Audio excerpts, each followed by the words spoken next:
After I posted several videos of our young Tosakins from this year, I received a good question. I heard Tosakins are much more difficult to keep than other varieties. Is that true? Before I could provide a complete answer, I would like to make a couple of analogies. First one, during my college years and up until in my late 20s, I had always enjoyed playing tennis. At high times, I would go play tennis every night to the point where I could not find any more friends to play tennis with me. However, if you were to ask me, well, if you enjoy playing tennis this much, have you ever thought about going to be a professional, meaning make a full living at playing tennis? Maybe go for the Grand Slam? My answer would sure be, oh, no, I was just playing for fun. I don't think I would ever be able to support myself living off of just playing tennis.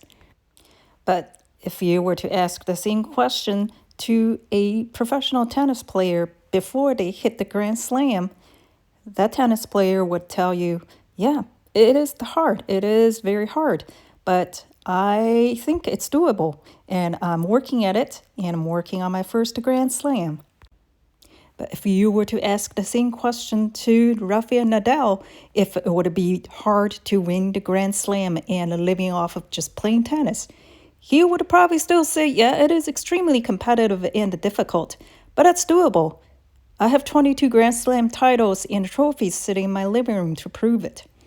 So the norm of this story is it all depends on who you ask and who's giving the opinion.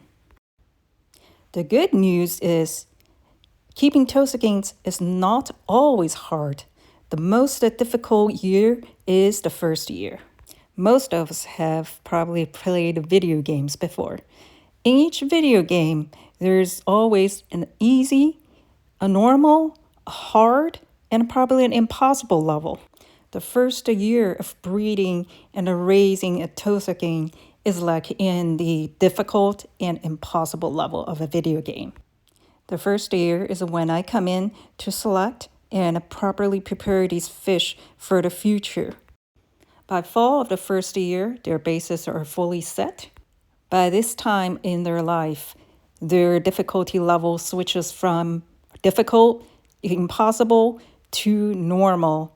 And even for experienced hobbyists, they would consider the easy mode for the next few years.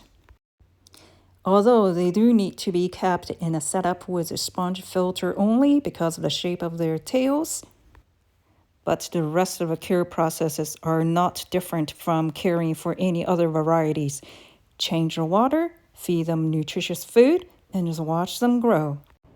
Hope I've answered your question, and thank you for watching.